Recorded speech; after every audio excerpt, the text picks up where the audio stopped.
എന്നല്ല, ആരാ മനസ്സിലായില്ല? കാർത്തുമ്പി. ആരും കാറ് തുപ്പിയൊന്നുമില്ല. എന്റെ പേരാ ഞാൻ പറഞ്ഞത്, കാർത്തുമ്പിന്ന്. നിന്റെ പേര് ഊരുന്ന് എനിക്കറിയണ്ട. പിന്നെന്തിനാ കാശ് എണ്ണി വാങ്ങിച്ചത്? ആരെ? ഒരമ്മാവൻ. ഏതമ്മാവൻ? എനിക്കൊന്നും അറിഞ്ഞൂടാ, പോയി ചോയ്ക്ക്, അയാളാ ഷാപ്പിലുണ്ട്. ദേ വരുന്നു, അങ്ങോട്ട് ചോദിച്ചോളൂ എന്താ ചോദിക്കണമെന്ന് വെച്ചാ. അമ്മാവാ, ഇയാൾ എന്തൊക്കെയോ പറയുന്നു. മര്യാദയ്ക്ക് സംസാരിച്ച ചവിട്ടേന്റെ ഇയാളാണ് ഈ പെണ്ണിന്റെ കാശ് വാങ്ങിയത്.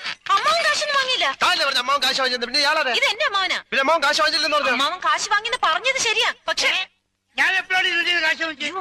അമ്മാവൻ കാശ് വാങ്ങിന്നല്ല ഞാൻ പറഞ്ഞത്. പറഞ്ഞു അമ്മാവൻ കാശ് വാങ്ങിച്ചെന്ന് പറഞ്ഞു. എന്റെ അമ്മാവൻ കാശ് വാങ്ങിന്നല്ല ഞാൻ നുണച്ചീനങ്ങാനും പറഞ്ഞാലുണ്ടല്ലോ. പിന്നെ നുണ പറയുന്നതിന് എന്ത് വിളിക്കണം? സത്യമാമെന്ന് വിളിക്കണം. ഞാൻ പറഞ്ഞത് നേര് തന്നെയാ. ഇത് എന്റെ അമ്മാവനാ. പണം വാങ്ങിയത് വേറൊരു അമ്മാവനാ. അയാളുടെ വണ്ടിയാന്ന് പറഞ്ഞിട്ടാ ഞാൻ കേറിയിരുന്നത്. അതൊക്കെ പോട്ടെ, ഇതൊക്കെ ചോദിക്കാൻ താനാരാ? ഞാനാരാണെന്ന്? താനാരാണെന്ന് തനിക്കറിയാമേലെങ്കിൽ താൻ എന്നോട് ചോദിക്ക് താൻ ആരാണെന്ന്. തനിക്ക് ഞാൻ പറഞ്ഞു തരാം താൻ ആരാണ്. അമ്മാവാ, എന്നിട്ട് ഞാൻ ആരാണെന്ന് എനിക്കറിയാമോ താൻ എന്നോട് ചോദിക്ക്. അപ്പൊ തനിക്ക് ഞാൻ പറഞ്ഞു തരാം